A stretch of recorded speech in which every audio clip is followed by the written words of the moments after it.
The janitor's kid thinks she belongs here, Gideon announced with calculated volume, his voice carrying across the ballroom just as I stepped through the entrance.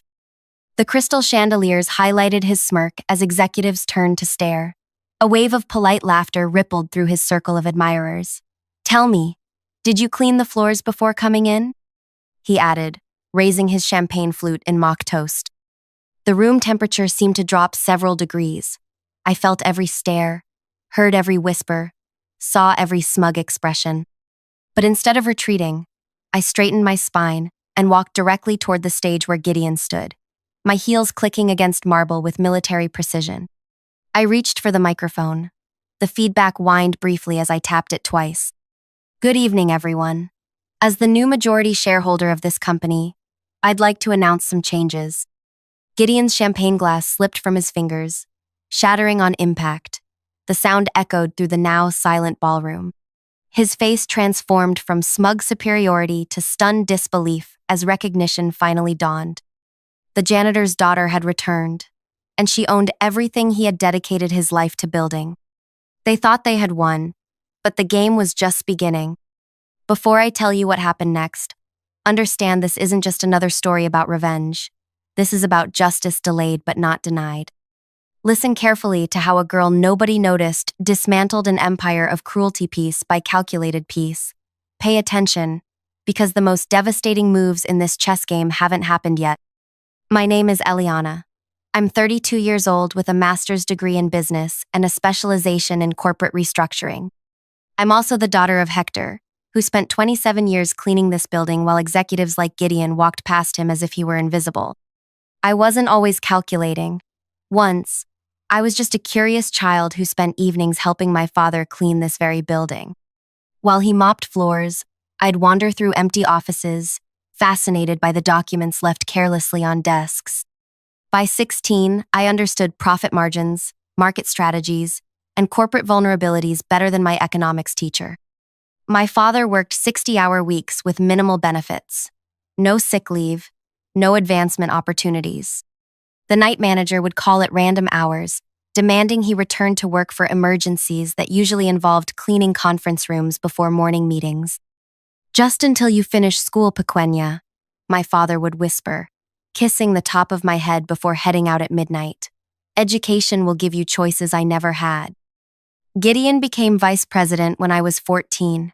He made an immediate impression by increasing my father's workload, while cutting his hours just enough to avoid paying benefits.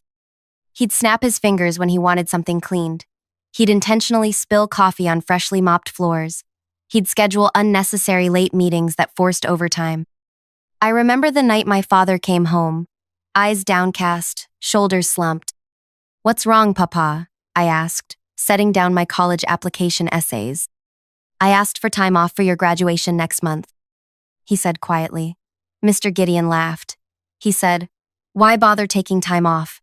It's wasting money on education for people like you." Something crystallized inside me that night. A decision. A vow. My father attended my graduation. It cost him his job.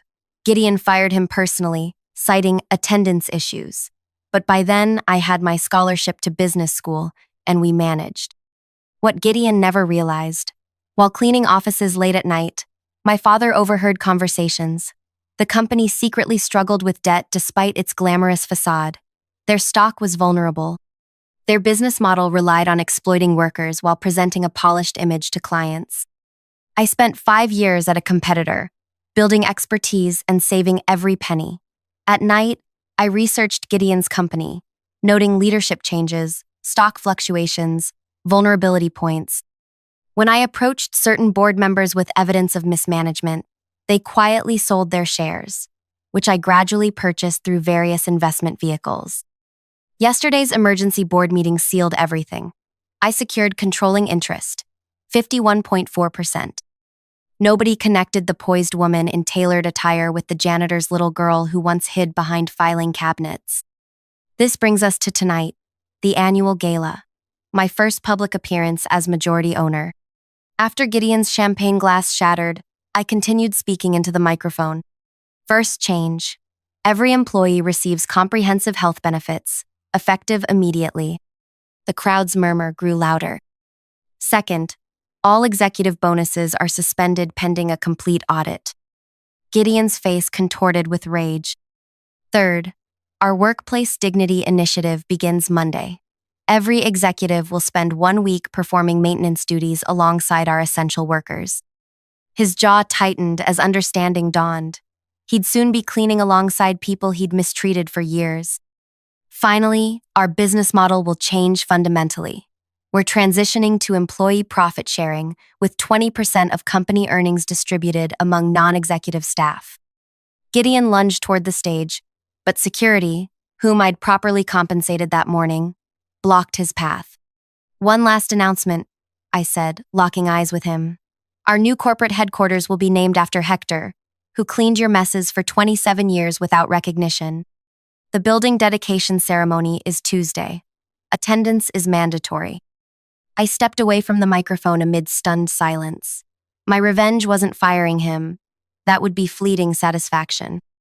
Instead, I transformed the company he worshipped into everything he despised, a place that valued every worker. But this is where my story really begins. The following Monday arrived with painful slowness. I'd spent the weekend fielding calls from board members, some outraged, others cautiously supportive after reviewing the projected numbers for my new business model. The stock initially dropped, then stabilized as market analysts noted the potential benefits of improved worker retention and productivity. I arrived at 7 a.m. sharp, dressed in a simple blue dress. Nothing flashy, nothing that screamed owner. The security guard, Imani, greeted me with a wide smile.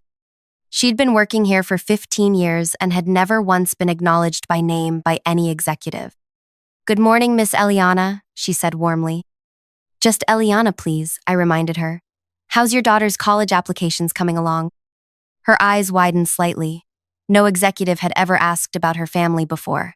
"She's applying to 3 nursing programs. The application fees are steep, but—" "Email me the details," I said.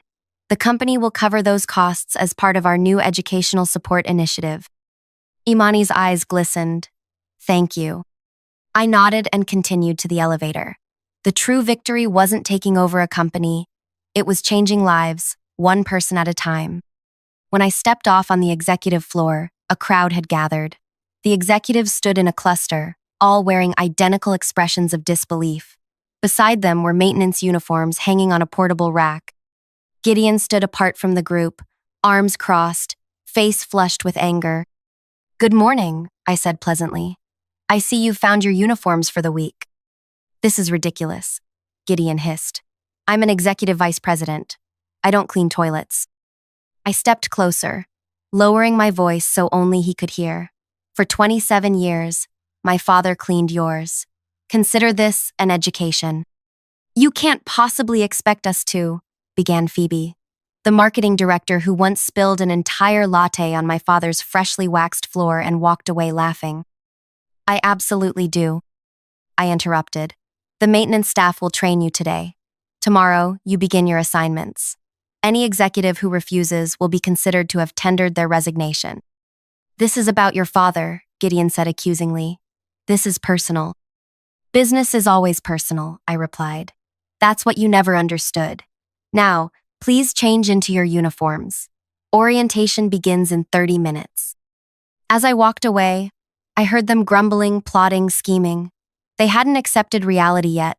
They thought this was a temporary humiliation, a power play they could eventually overturn. They were wrong. During the maintenance orientation, I watched from my new office as Gideon and the other executives received instructions on proper cleaning techniques from Lourdes, the head of maintenance. Lourdes, a grandmother of 5 who'd worked here for 18 years without a single promotion, demonstrated how to properly mop floors with an expertise that made Gideon's attempts look childish. By lunchtime, the executives had cleaned precisely 2 bathrooms and 1 conference room. Their hands were raw, their designer clothes hidden beneath uniform blue. Gideon kept checking his phone, making calls during breaks, his voice hushed and urgent. He was trying to rally the board against me. I knew because I'd anticipated it.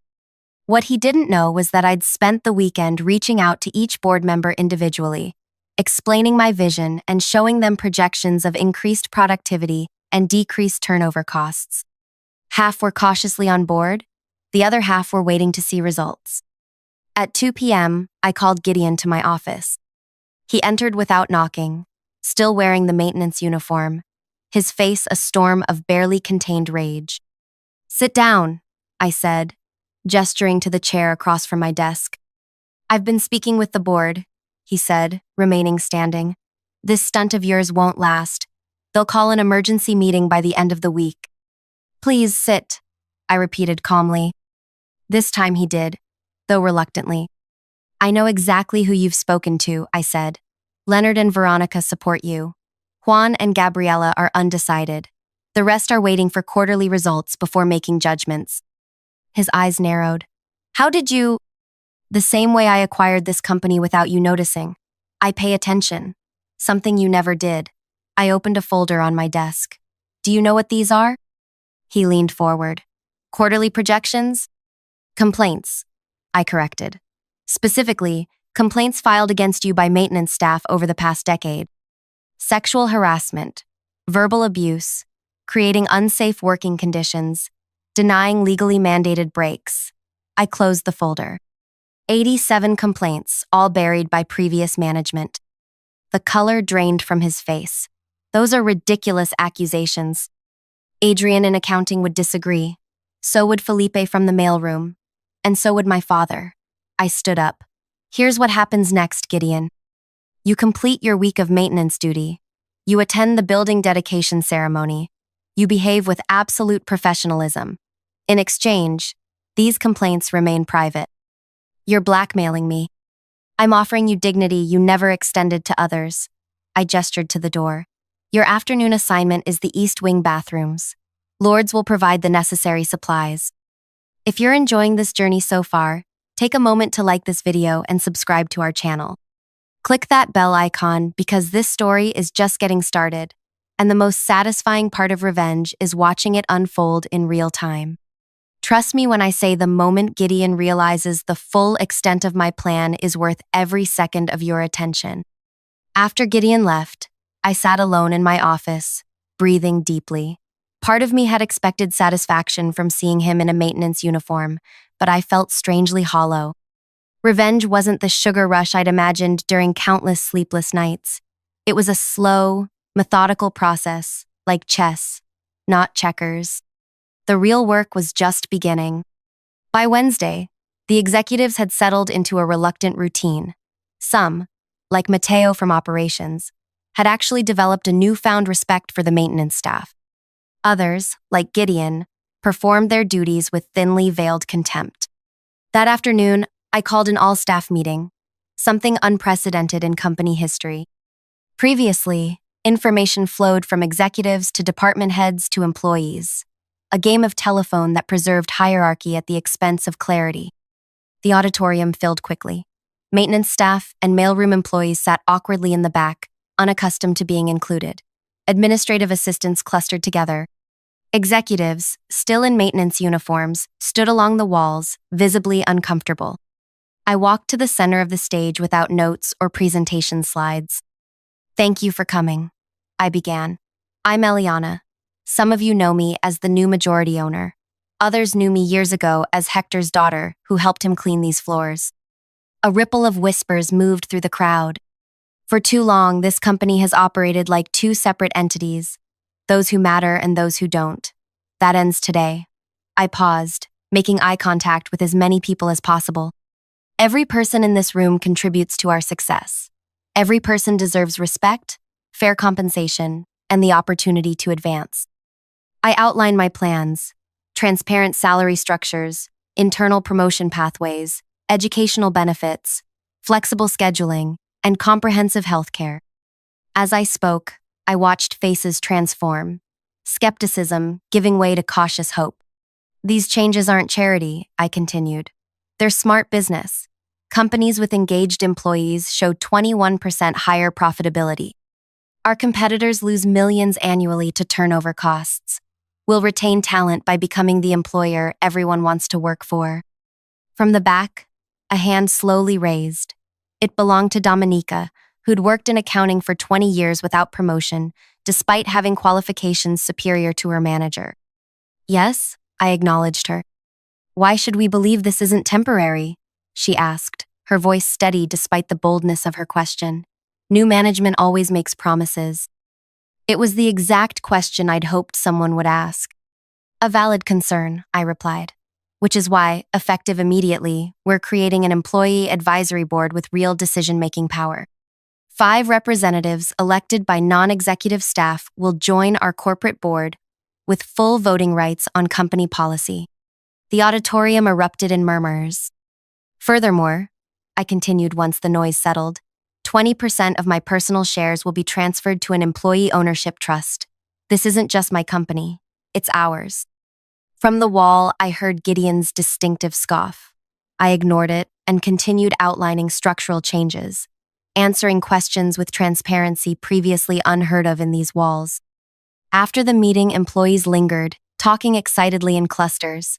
Several approached me with tears in their eyes, sharing stories of struggling to pay medical bills or working second jobs to cover childcare. As the crowd thinned, I noticed Gideon huddled with several board members in the corner. Their expressions told me everything I needed to know.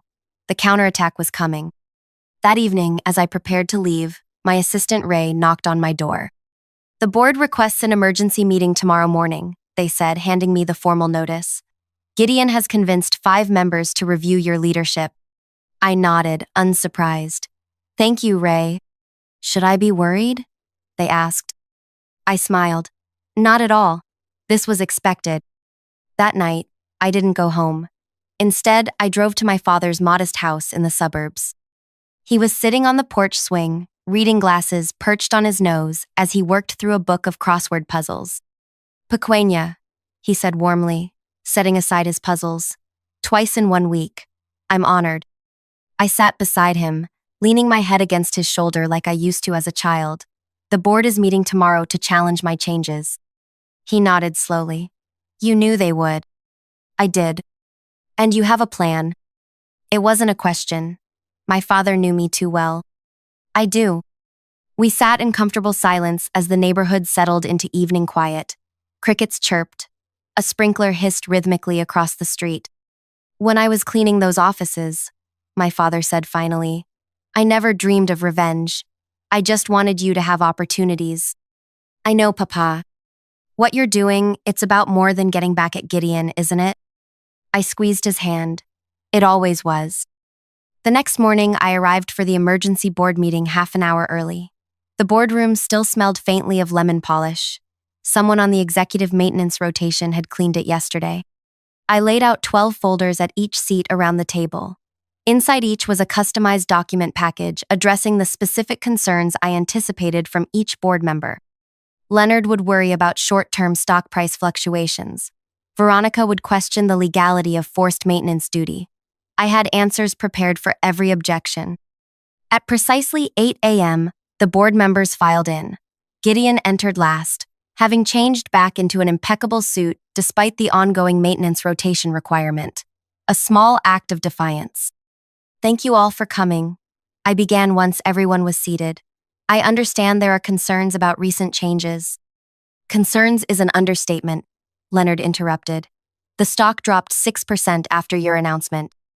And rebounded 4% by close of business, I countered. If you'll open your folders, you'll find a comprehensive analysis of similar transitions at competing firms. Initial volatility is normal. Page 3 shows projected stability within 60 days. For the next hour, I methodically addressed each objection, using data, case studies, and financial projections. I was meticulous, calm, and thoroughly prepared. Gradually, I watched resistance melt from faces around the table, all except Gideon's. This is all very convincing on paper, he said when I finished. But it ignores fundamental realities about our business model. Our margins depend on labor efficiency. You mean exploitation? I corrected. I mean economic reality, he countered. These worker-friendly policies might play well with employees, but they'll destroy our competitive advantage. I smiled slightly. Please turn to the final document in your folders. Everyone complied. including a reluctant Gideon. What you're looking at is a client satisfaction analysis conducted secretly over the past 3 months, I explained.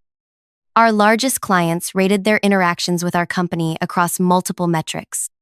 What you'll notice is that client satisfaction scores plummet whenever they interact with departments experiencing high turnover or low morale. The room fell silent as board members absorbed the data. Our competitive advantage was never exploitation, I continued. It was retention of institutional knowledge and consistent client experience. We've been sabotaging ourselves by creating toxic working conditions. By meeting's end, the board voted 8-4 to continue with my proposed changes, with a quarterly review of financial impacts. Gideon and 3 allies voted against. As everyone filed out, Gideon remained seated, staring at the documents before him. "You've won this round," he said quietly when we were alone. "But this company was built on principles you're dismantling. It won't survive your social experiment." "This company was built on the backs of people like my father," I replied, "and it will thrive precisely because I acknowledge that fact." His eyes narrowed. "You still haven't told me why you wanted me specifically to endure this maintenance charade. Public humiliation seems beneath someone of your supposed principles." I gathered my materials slowly. "The building dedication is tomorrow. You'll understand then."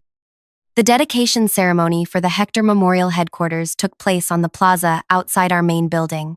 We'd erected a temporary stage and seating for employees, clients, and press. My father sat in the front row, uncomfortable in the formal suit I'd insisted he wear. Gideon arrived last, positioning himself at the back. He'd completed his maintenance rotation with minimal compliance, and today marked his return to executive duties. The smug lift of his chin told me he believed the worst was behind him. At precisely noon, I approached the microphone. "Thank you all for joining us on this significant day," I began. For 27 years, Hector maintained these facilities with dignity and pride, despite often being treated as invisible by those who worked here. My father looked down modestly as applause rippled through the crowd. "Today, we honor not just one man, but what he represents, the essential workers who make our success possible." I gestured toward the building. "The new sign will be unveiled momentarily, but first, I want to share something else." I nodded to Ray, who distributed sealed envelopes to every employee present. "Please open these," I instructed.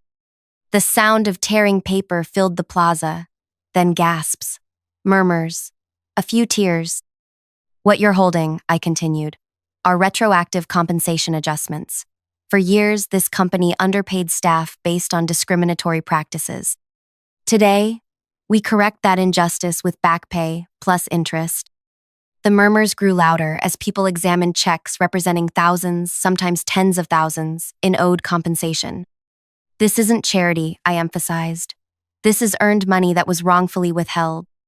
At the back, Gideon's face had gone pale. He knew what was coming. "The funds for these payments come from several sources," I continued. "Cost-saving measures, reallocation of the executive bonus pool, and most significantly, recovery of misappropriated funds." I paused, making direct eye contact with Gideon. "A recent audit revealed that certain executives systematically diverted maintenance staff wages through manipulated time cards, denied overtime, and forced off-the-clock work. These practices were particularly targeted at immigrant workers with limited English proficiency who feared reporting violations." The crowd fell silent. "The primary architect of this system," I said clearly, "was Executive Vice President Gideon, who personally profited from wage theft exceeding $2 million over a 12-year period." All eyes turned to Gideon, whose expression had transformed from smugness to horror.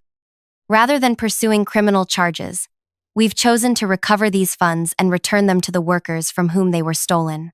I gestured to the building behind me. "And to rename our headquarters after the man whose stolen wages helped finance its construction." 2 workers pulled a cord, revealing the new sign, Hector Equality Center. Not memorial, not headquarters. Equality Center. "The Department of Labor has been provided complete documentation of these wage violations," I continued. "While the company has addressed financial remediation, Individual executives involved remain subject to personal liability. I turned directly to Gideon. Some believe revenge is best served through destruction. I disagree. True justice comes through reconstruction, building something better from the ruins of what was broken. The applause began slowly, then built to a thunderous ovation. My father remained seated, tears streaming down his weathered face. Gideon didn't wait for the ceremony to conclude. He pushed through the crowd toward the street, stopping only when he reached the edge of the plaza. For a moment, he looked back at the building that had been his life's work, now transformed into something he could never understand. Then he walked away. 3 months later, our quarterly results exceeded projections. Employee turnover dropped 60%. Client retention improved. Our stock price stabilized, then climbed steadily. Gideon resigned the day after the dedication ceremony. Last I heard, he was struggling to find comparable employment, his reputation permanently tarnished by the wage theft revelations. The Employee Advisory Board has already implemented changes I never considered, improving efficiency and workplace culture simultaneously. It turns out the people doing the work often have the best ideas for how to improve it. My father visits the office occasionally. Employees greet him by name, with genuine respect rather than obligatory politeness. He still refuses an office or formal role, but he mentors young maintenance staff interested in advancing their careers. Last week, he stopped by my office after hours. I was reviewing applications for our new educational scholarship program, named after Lourdes from maintenance. "You could have destroyed him," my father said quietly, sitting across from me. "Pressed charges, public humiliation, fired him dramatically at the gala." I set aside the applications. That would have been fleeting. This way, the changes outlast any single person's downfall. He nodded thoughtfully. "The most devastating revenge isn't destruction," I finished. "It's reconstruction that leaves no space for cruelty." Sometimes justice isn't about making others suffer as you did. It's about ensuring no one suffers that way again. If this story resonated with you, there's a reason. We've all encountered people who abuse power, who treat others as less than human because of their job title or background. The question isn't whether these injustices exist. It's what we do when we gain the power to correct them. Share your thoughts in the comments below. Have you witnessed workplace transformation? Positive or negative? How did it affect the people involved? And if you were in my position, what would you have done differently? Subscribe for more stories about justice served with unexpected methods. And hit that like button if you believe true power lies in how we treat those with the least power among us. Remember, the most meaningful revenge isn't destruction. It's creating something better from the ashes of what was broken.